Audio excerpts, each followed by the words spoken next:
Argentina no va a tener una segunda ola. Esto tiene que ver con el rebrote que hubo en Europa, sobre todo en España e Italia, donde están en este momento pensando en un toque de queda obligatorio, porque él dice que nosotros hemos frenado el pico.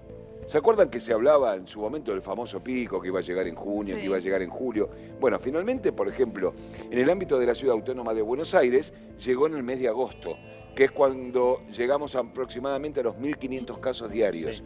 Ahí empezó un amesetamiento y ahora empezó a bajar. Ayer, por ejemplo, en la Ciudad de Buenos Aires hubo 660 casos, con lo cual bajó prácticamente más de la mitad de lo que teníamos. Sí, y en las últimas semanas nunca o casi nunca superaba los 800 Exactamente, exactamente. Es más, el día lunes tuvimos 550 casos. Sí.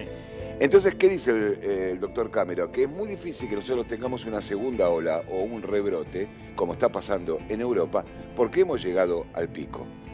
Obviamente, hay algunas consideraciones en todo esto, porque no se sabe muy bien con qué basamento científico el doctor Cámara está diciendo esto, porque tengo entendido que, por ejemplo, en países como en España e Italia, sí se llegó al pico en su momento.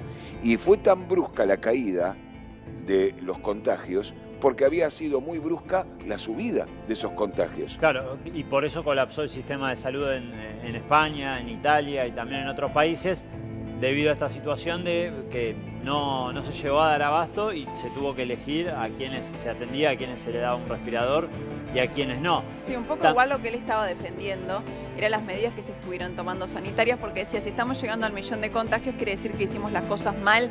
No necesariamente. Dice que todo este tiempo que fue de cuarentena, de aislamiento, lo que se hizo fue dar tiempo para que se prepare el sistema de salud, Claro.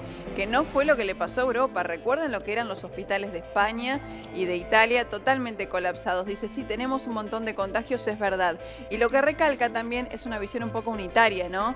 De todo lo que es digamos, el incremento de contagios, porque da la sensación de que estamos un poco mejor porque en el AMBA hay menos casos. Pero recuerden que el 70% de los casos de este 1.000.000 de infectados se está acumulando en el interior del país. Claro, Sí, pero se cuidado que invirtió- ayer estaba mirando los casos en el interior del país, es tremendo. La provincia de Entre Ríos, Sí. tu provincia, Mi provincia. Valentina, ayer había 450 casos.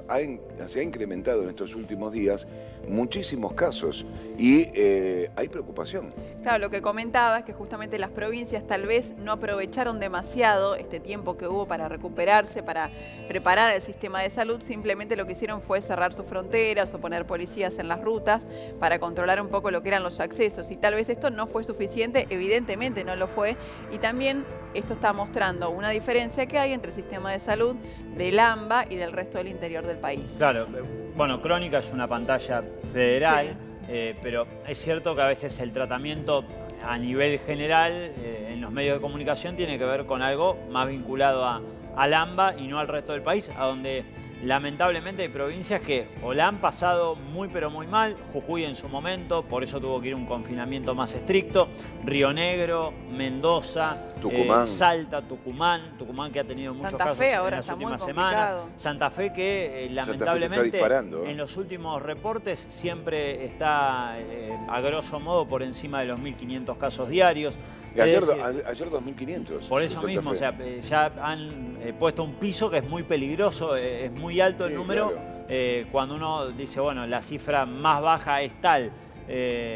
Entonces, ojalá no haya una segunda ola, pero también, y volviendo sobre esta situación de Europa, en Europa estalló el sistema y por eso fueron de repente a una Claro. cuarentena estricta, aunque en su momento algunos dirigentes políticos lo habían visto de una manera pro economía. Mirá lo que dice el Encontraron doctor que la salud Cámara. era- Es importante lo que primordial. dice en una de sus participaciones. El desafío es convivir con el virus y poder seguir haciendo actividades productivas y económicas. Pero para eso debemos reajustar nuestra manera de comportarnos. Hay que tratar de ser cuidadosos cada vez que compartimos algo con otra persona, cuidar el distanciamiento social y también la limpieza. Si no nos adaptamos, va a ser todo peor. Es lo que venimos diciendo siempre. Depende de nosotros. Lamentablemente, hasta que no haya vacuna, vamos a tener que convivir con el virus y tenemos que cumplir con los protocolos de seguridad. Lavado de manos, distanciamiento y barbijo.